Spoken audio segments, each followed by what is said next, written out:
Hello everyone.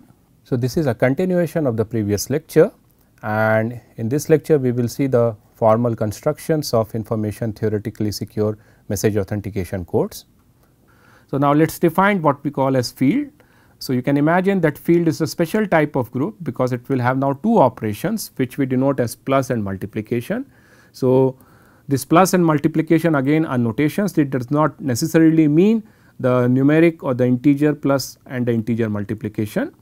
So, you have a set f and two operations over the elements in the set f, namely plus operation and dot operation, and for f to be a field the following properties should be satisfied. The first property that we require is that the set f along with the plus operation should satisfy all the axioms of abelian group, namely the closure property, associativity property, existence of the identity element, existence of the inverse element, and the commutativity property.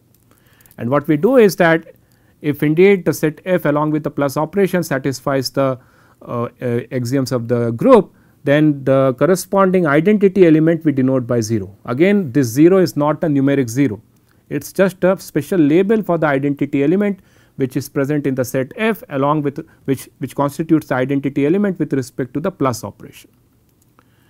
In the same way, if the set f along with the plus operation satisfies the group axioms, that means for every element A there should be an additive inverse, and that additive inverse we denote by minus A. Again, this minus A should not be interpreted as the numeric minus A, it is just a special label for the inverse of the element A with respect to the plus operation. So, the first property that we require from f is that the operation plus with respect to the set f along with the plus operation should satisfy the axioms of the group. And the second property that we require for the set f to be termed as a field is that if we take the set of all elements from f except the 0th element or the additive inverse or the identity element with respect to the plus operation, then that set should constitute a group with respect to the dot operation defined over the set of elements over the f, right. That means the closure should be satisfied, the associativity should be satisfied, the identity should be existence of identity should be satisfied, every non-zero element in this the set f should have a multiplicative inverse, and it should also satisfy the commutativity property. So, if indeed the set of non-zero elements from the set f satisfies the group axioms, that means we should have a identity element which we denote by 1. I stress here this 1 does not mean the numeric or the integer 1, it is just a label for the special non-zero identity element present in the set f which constitutes the identity element with respect to the dot operation. And since we will have the inverse of every non-zero element with respect to the dot operation, that that inverse which we term as the multiplicative inverse will be denoted by this notation. Again, this does not necessarily stands for 1 over A, because as I said that this dot operation is an abstract operation, it need not be necessarily the numeric multiplication operation. So, the two properties that we require from the f with respect to the operation plus and dot are as follows. We require f comma plus to constitute a group, and we require the set of non-zero elements to constitute a group with respect to the dot operation. And the third property that we require from a field is the distributivity property, namely we require that the dot operation should be distributive over the plus operation. That means, if you perform the plus operation with any two group elements B and C, and the resultant output you perform the dot operation with the A, then you should get back the same answer which you can obtain by performing the dot operation on A and B, and followed by performing the dot operation on A and C, and then performing finally the plus operation. If that is the case, then we say that the set f along with the operation plus and the operation dot constitutes a field. And we will be interested in finite field, and basically finite field are those fields where the set f consists of finite number of elements. So, let us see a candidate example for finite field, because our construction of SUF will be based on a finite field. So, let me define the set ZP to consist of all the integers in the range 0 to p minus 1, where p is a prime. And now, let me define a special type of plus operation over this set ZP. The plus operation is defined as follows. If I take any two numbers a and b in the set ZP, the value of a plus b is same, defined to be the number a plus b and the remainder that you obtain by dividing the addition of a and b by the modulus b. So, whatever remainder you obtain by dividing the number a plus b with respect to the modulus p, that remainder will be called as the summation of a and b in this set ZP. That is the way I am defining my plus operation. So, you can clearly see that this plus operation is defined in a special way, that is not simply the integer plus operation. And let me define a corresponding dot operation over the set ZP. So, the dot operation is defined as follows. Let me take any two elements a comma b from the set ZP, then the dot of a and b will be the same as the remainder that we obtain by dividing the integer product a b by the modulus p, right.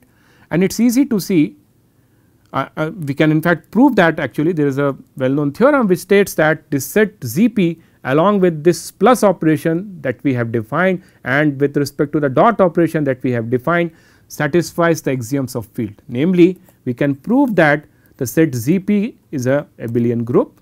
So, you can easily see that it satisfies the closure property, because if you take any two integers, if any two numbers from the set ZP and add it as per this definition, the remainder will be again a number in the range 0 to p minus 1. So, closure is satisfied with respect to plus the way we have defined will satisfy the associativity property. The element 0 belongs to the set ZP, the numeric 0, and indeed it constitutes the identity element with respect to this plus operation.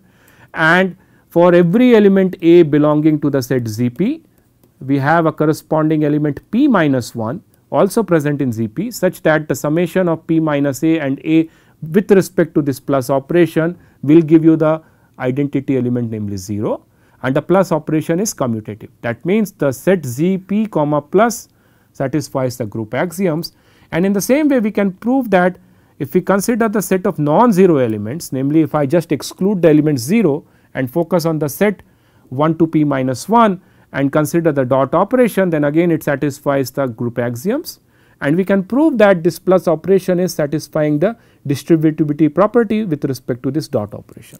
That means, we can prove that this set ZP along with this plus operation and dot operation constitutes a field. And if you want to verify that, let us see an example here. So, I am taking my prime p to be 5. So, that means my Z5 will consist of elements 0, 1, 2, 3, 4.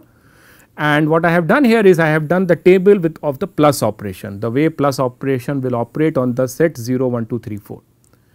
So, along the columns you have all the elements of the ZP, along with the rows you have the elements of ZP, along the columns you have the elements of ZP, and I comma jth entry here basically denotes the result of I plus j, where plus is defined as I plus j modulo p.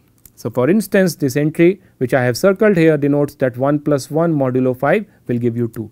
In the same way, this particular entry is the result of 3 plus 3, because 3 plus 3 will be 6 and 6 modulo 5 will give you the remainder 1. And now you can verify from this table that you always get an answer which belongs to the set 0, 1, 2, 3, 4. So, closure is satisfied. You have 0 as the identity element, every element has a corresponding additive inverse and so on. And I have also drawn the table for the dot operation for all the non-zero elements in the set Z5, and along the rows you have the non-zero elements of Z5, along the columns you have the non-zero elements of Z5, and I comma jth entry basically denotes the operation answer result of I dot j, where I and j belongs to the set of non-zero values, non-zero elements of Z5. And again you can see that all the group axioms are satisfied for the non-zero elements 1, 2, 3, 4, right. So, now we will assume that we are given a field namely ZP and the two operations plus and dot, and our goal is to basically construct an SUF, because once we have an SUF then we know how to construct or use it to construct a information theoretically secure MAC, right. So, the SUF that we are going to design is as follows. Its key space, the key space will be the Cartesian product of ZP and ZP, namely the key will consist of 2 elements from the set ZP, and the message component of the SUF that we are going to design will be an element of the set ZP. So, that message space is same as the set ZP, and the output space of the SUF that we are going to construct will be again the set ZP, namely the output will be an element from the set ZP. And the construction is as follows. So, as I said that the key will consist of 2 elements from the set ZP, let me denote them by A comma B, and the key will be uniformly and randomly picked from the key space. That means, A is going to be any uniformly random value from the ZP, and B is independent of A and uniformly distributed over the set ZP. So, that is the key, and the message is an element from the ZP, and if you want to compute the value of the SUF with the key k on this input m, what you basically do is you output the value A dot m plus B, where the dot and the plus operation corresponds to the dot and the plus operation over this finite field ZP. That means, they are not the same dot and plus as a numeric dot and numeric plus. A dot m means basically A into m modulo P, and plus means something x A plus B means here A plus B modulo P. So, the dot and plus operation are the dot and plus of the corresponding field here, which is ZP in this case. So, basically the way to understand this SUF is as follows. The key here you can imagine as a straight line here, right. So, remember a straight line has a equation of the form y is equal to mx plus c, right, where m is the slope of the line and c is the intercept of the line.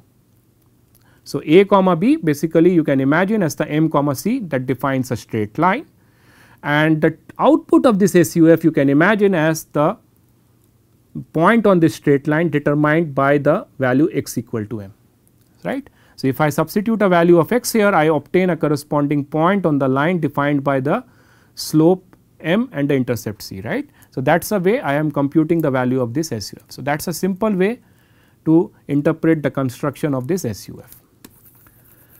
Now, we have to prove whether indeed this construction constitutes a SUF or not, and we are going to claim here that the function h that we have defined like this indeed constitutes an SUF, right. So, remember the definition of SUF is that for every pair of messages m comma m dash which are distinct, and for every tag pair t comma t dash, right, with equal probability t should be a candidate output for the message m, and t dash should be a candidate output for m dash under an unknown key k for every key k, right. So, to prove that, let us consider an arbitrary m comma m dash from the message space which are distinct, and an arbitrary pair of candidate tag from the tag space or the output space, right. The claim here is that there always exists a unique key, namely a which I denote by a comma b, such that under that key a comma b, the output of the SUF that we have constructed over the input m will be t, and the output of the SUF that we have constructed over the input m dash will be t dash. Okay. This is because if indeed t has to be the output of the SUF h that we have constructed for the input m with respect to the key a comma b, then this equation should hold. And in the same way, if t dash is indeed output of the SUF h for the input m dash under the key a comma b, then this condition has to hold, right. So, put in a different way, basically both these equations together imply that if indeed I want that t should be equal to the output of h for the input m under the key a comma b, and if I want t dash to be the output of the SUF on the input m dash under the key a comma b, then both these conditions should hold simultaneously. That means, the a should take this value and b should take this value. So, notice that this m minus m dash raised to power minus 1 basically that denotes the multiplicative inverse, because we are doing all this plus operation dot operation over the field. You should not consider this m minus m dash raised to power minus 1 equal to 1 over m minus m dash. No, we are not doing the integer or arithmetic here, we are doing the finite field arithmetic here. Okay. So, that means my A and B should take these two values, and if I put everything all together in a different context, what I basically require here is that if at all the probability that indeed the output of my SUF for input m is t and the output of SUF on the input m dash is t dash under the key a comma b is indeed equal to t dash holds. For that I require my A to take this value and I require my B to take this value. But remember that the key A comma B that I have chosen for the SUF are uniformly distributed over the set ZP cross ZP. That means A is uniformly selected over the set ZP and so is B. So, what is the probability that my A indeed occupies this value? Well, it is 1 over the tag space or 1 over ZP, right.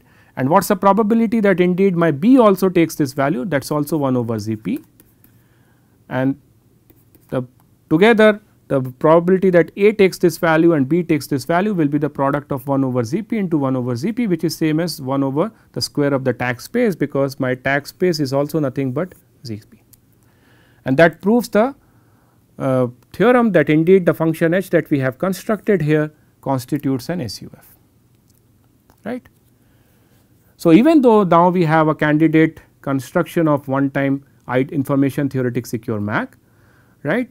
The information theoretic secure MAC that we have constructed, there the success probability of forgery is 1 over P, because the success probability was of the generic construction that we had, there the success probability of the forgery was 1 over the size of the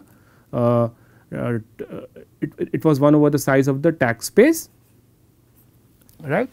And since the tag space here is nothing but ZP and the size of ZP is nothing but P, so the candidate information theoretic one time secure MAC that we have constructed, there the success probability is 1 over P.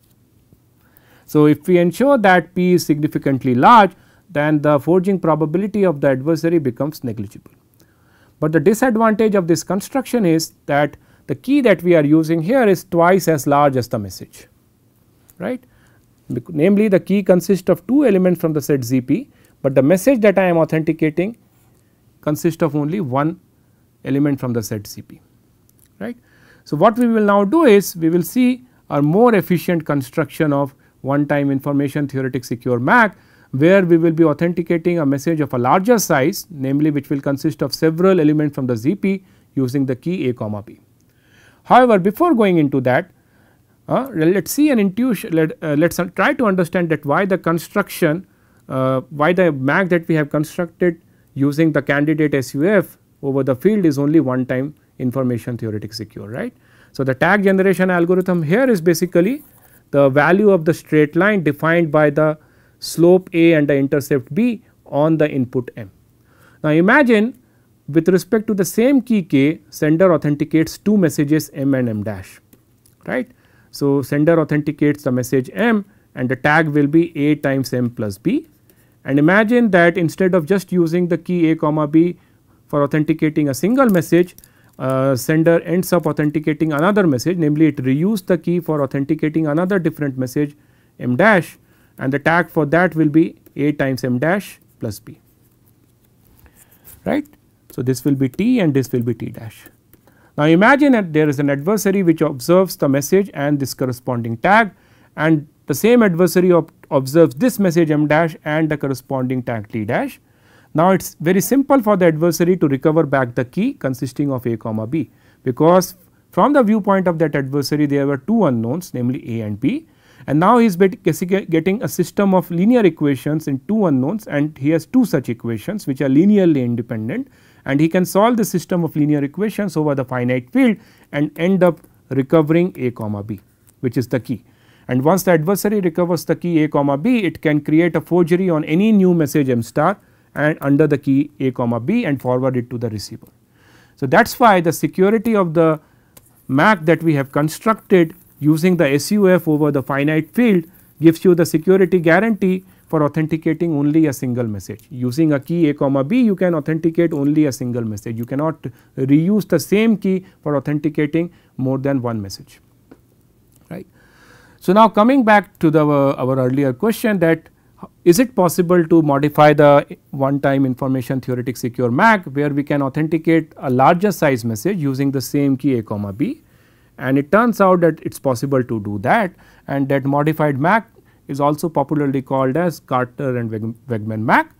And what the MAC does is it allows you to authenticate message consisting of up to little l elements from the field ZP, right. So, imagine that you have a message M consisting of say V number of elements from the field, where V could be any value in the range 1 to L, and the key for authentication is A comma B. Now, the tag generation algorithm is as follows. What the tag generation algorithm does is it computes this value. So, you can interpret this value T to be the as follows.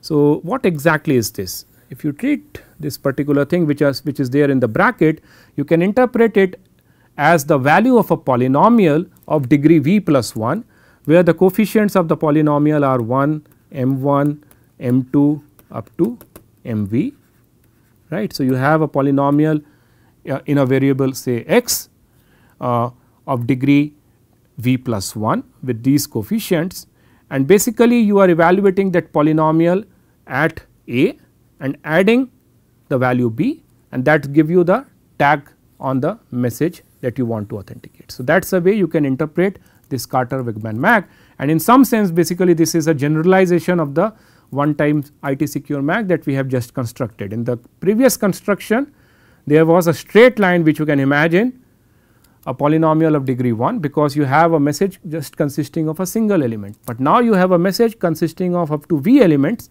For authenticating that, you are actually defining a polynomial of degree V plus 1, evaluating that polynomial on the A part of the key and adding the B part of the key to obtain the overall tag.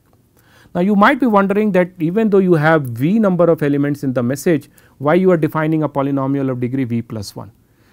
I leave it as an exercise for you to identify what happens if I define a polynomial of degree V instead of V plus 1 and end up evaluating it on the inputs on the key A comma B and obtain the tag. It turns out that if we modify this construction and instead of defining a polynomial of degree V plus 1, we take a polynomial of degree V, then the resultant construction is not going to give you a secure MAC, right.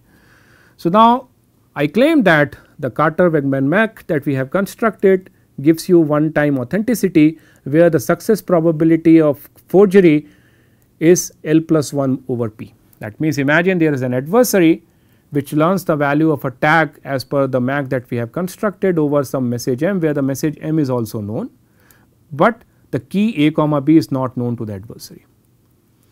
And now suppose the adversary wants to come up with a forgery on a message M star which is different from M, and for producing the forgery it also outputs the corresponding tag which I denote by T star. Now, our goal is to analyze that what is the success probability that M star comma T star indeed constitutes a valid forgery. That means, what is the probability that indeed T star constitutes a tag on the message M star under the key A comma B. I claim that the probability of this happening is LO plus 1 over P. For this, let us first try to understand that if I have a message M for which the tag is T, then you can and say the message M consists of V number of elements from the field, where V is anything in the range 1 to L, then the corresponding polynomial defined by the elements of M of degree V plus 1 will be this. And in the same way, imagine the message M star for which the adversary is coming up with the forgery consists of up to U number of elements from the P ZP, and the corresponding polynomial defined by the elements of M star is of degree U plus 1, where the elements of M star are the coefficients of the polynomial, and in the polynomial f of x defined by the message M, the elements of the message M constitutes the coefficients of the polynomial. Now, based on these two polynomials, let me define the difference polynomial which I call as h of x, which is the difference of the polynomial f of x and g of x. Now, since the t value is the tag of the message M under the key A, it holds that the t is nothing but the value of the f polynomial on the input A plus B, because that is how the Carter-Wegman MAC would have been computed on the message M, right. And if we want that T star should also be a MAC on the message M star, Carter-Wegman MAC on the message M star under the same unknown key a comma b, then it should hold that T star should be the value of the G polynomial on the input A plus B. That means together both this condition, if they hold, that means that T minus T star should be the value of the H polynomial or the difference polynomial on the input A. And now that means the probability that T star is indeed the Carter-Wegman MAC for the message M star under the key a comma b, for that to hold, it should hold that the value A or the A part of the key should constitute a root of the polynomial h of x minus t comma t star, because if you see, A should constitute a root of the polynomial h of x minus t star. If I take this polynomial and if indeed A turns out to be a root of this, then indeed we get that t is equal to the MAC of message M and t star is a MAC of message M star. But what exactly is the degree of the polynomial h of x minus t star? Well, it is a polynomial of degree up to L plus 1, because remember my V, the number of message, the number of elements in the message could be anything in the range 1 to L. So, in the worst case it could be L, and in the same way the number of elements in the message M star could be up to L. That means the degree of the fx polynomial could be anything up to the range from in the range 1 to L plus 1, 0 to L plus 1, and in the same way the degree of g of x could be maximum L plus 1. That is why the difference polynomial h of x could have a degree up to L plus 1. And if I have a difference polynomial whose degree is L plus 1, then it can have up to L plus 1 roots. So, basically for T star to be the tag of the message M star under the key a comma b, it should be the case that A should be one of the L plus 1 roots, possible roots of the polynomial h of x whose degree is L plus 1, and for the probability that indeed A is one of those roots is L plus 1 over p, because there are L plus 1 candidate roots and the root could be any value from the ZCP. So, that is how we get the success probability of forgery for this Carter-Wegman one time MAC.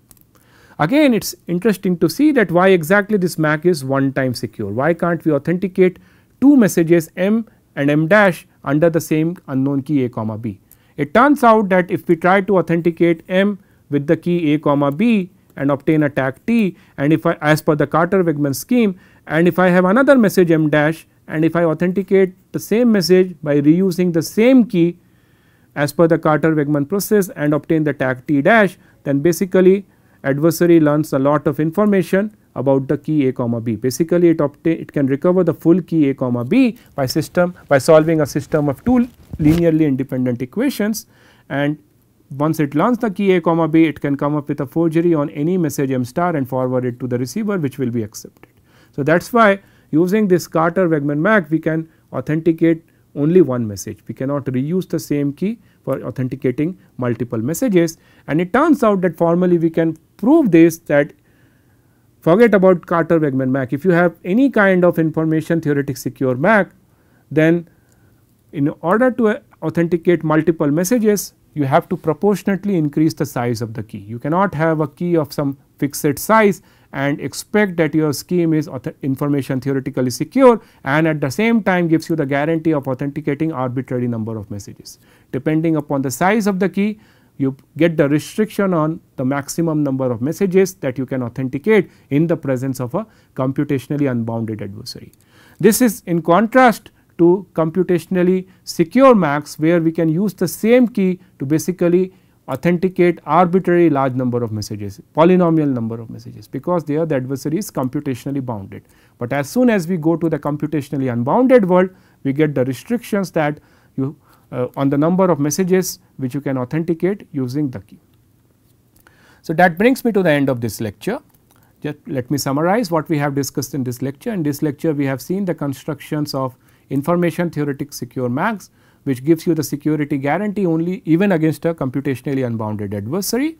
However, even if the adversary is computationally unbounded, if the adversary is computationally unbounded, we cannot get the zero forgery guarantee. That means there is always a non-zero error probability which will be associated in the scheme, because adversary can always come up with a adversary can always guess the value of the tag on a message which was never authenticated by the sender in the previous sessions.